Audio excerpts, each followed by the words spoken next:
go back, you got to watch the tape, see where you went wrong, see where you went right, make the corrections during the course of the week, and get ready for the next opponent. Yeah, where they went wrong was showing up. I mean, just actually physically at the game. Because that was just a beatdown of every single way by the Philadelphia Eagles. It's Carlin versus Joe on ESPN Radio on Sirius XM Channel 80. Like, there's virtually nothing to talk about from the game itself. It's Cooper Rush, it's all of that. It's just a complete mess from front to back. So, I'd like to make one quick comment about the game. Okay, one quick comment. As an Eagles fan, I find myself a little bit disappointed that Dallas has allowed the rivalry to devolve to this point. A little disappointed there. I voiced that opinion on Twitter, and then Cowboys fans came at me and talked about how, what am I talking about? Why are you calling this a joke? Dallas owns Philly. And I just simply responded, what year are you living in? I am talking about what I am seeing right now. I'm not talking about Roger Staubach. I'm not talking about Troy Aikman. I'm talking about right now. And the rivalry right now is a joke because of you. So I'm a little disappointed. I'm going to be honest. I don't supposed to laugh that Dallas is down. I'm disappointed that this rivalry, a game I used to get up for, there was no get up, Carlin. There was no get up. I got more up for the Chargers-Titans game, particularly because of wager. But regardless, I was more up for Titans-Chargers than I was for Eagles-Dallas. and you're not alone in that. I think a lot of Philadelphia fans were looking at that yesterday like not a typical Eagles-Cowboys game because the Cowboys did. And when that's the case, then you're an afterthought. So it's just, I'm doing that to deal with it. What kind of like it? You gotta learn to love it. Yeah. You know? I learned to watch it, but I don't know to love it. Down to the tolerance. Well, yeah. The Eagles were really a flawed organization. That's all you know. And of course, we're just supposed to be some stuff up in the game as well. Why would that happen? But then, that's the question. I would say, a rather lengthy answer in regards to who he feels bad for and why. That's a great topic to do about everybody's discussion of emotion. But, I think it's not personally, like to leave or go wherever he wants to. Kind of like, I kind of feel bad for guys like Trump Martin and guys who might be on their last show on their way out. So that's why I was ahead of the show before. You want to win games and do great things with those type of legends who put in more time and work to like what Punk the other did. So those are the kind of guys that I have so much sympathy and hate for. Well thought out, well explained, the type of comment that no one would latch on to at all. Oh wait, everyone latches on to it. Explain the sympathy for Martin, which is very, very nice as a teammate. You're kind of putting the head coach under the bus. And that's very fundamental. The key takeaway from all of this, and this is just a common theme with Dallas, is that there is zero leadership. None. Anywhere to be found, anywhere. Carson is supposed to be on the team leader. Not what you said. At all.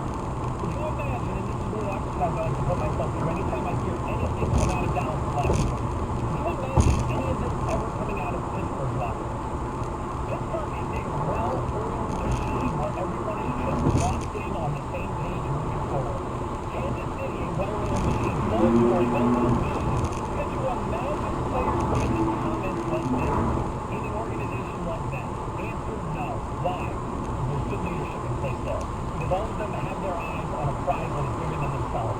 In Dallas, it is a free-for-all. Every man for himself, and every time someone speaks, it reinforces that fact, and that there is no leadership whatsoever in the top down. At first I was going to give him the benefit of the doubt when he was the first part about, not to go anywhere doesn't matter to me. And I took that to mean initially.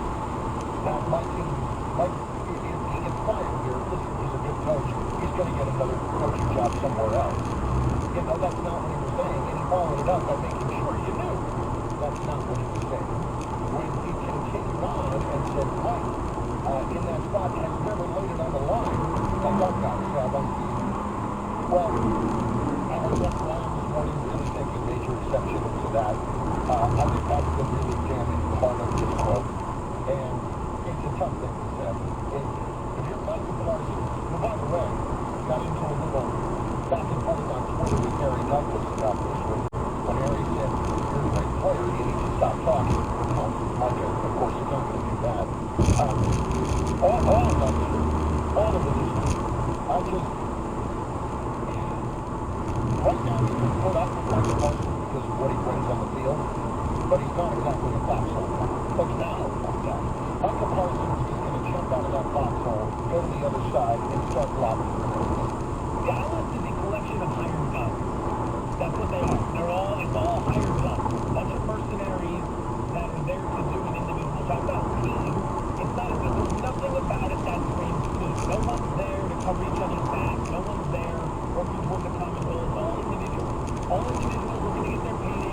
all the visuals, looking to promote their brands, their podcasts, all that stuff. Do you?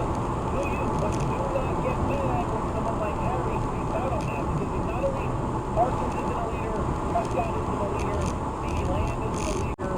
McCarthy's done a poor job of leadership. And it all comes back to Jerry, because when you send a head coach out there as a lame duck, do you think you're going to have the locker room's attention? Do you think you're going to have the locker room's buy-in? The management from the top has, again, as we get into this conversation, been so poor that the manner in which everyone behaves underneath that speaks to that poor management. It's just not structured properly. The children are allowed to do whatever they want. No one's held accountable. CeeDee Lamb yesterday.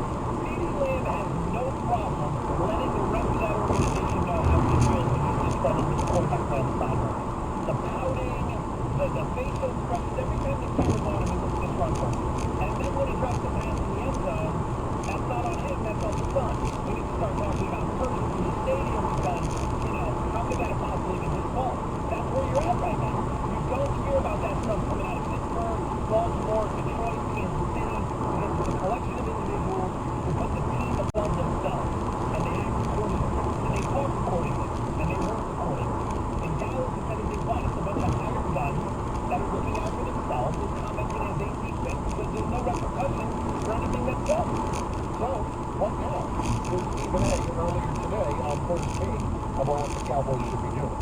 I believe that the Dallas Cowboys should tank the rest of the season, get the number 1 overall pick, so you can draft Shedeur Sanders, and by the way, hire primetime Deion Sanders as your head coach for the Dallas Cowboys.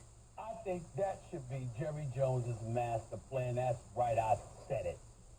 All right, a couple things. First of all, not to, Stephen A., we were talking about that about 6 months ago. You were really driving that home in August, I believe. Yeah, and then what happened? They paid Dak Prescott. So that's a problem.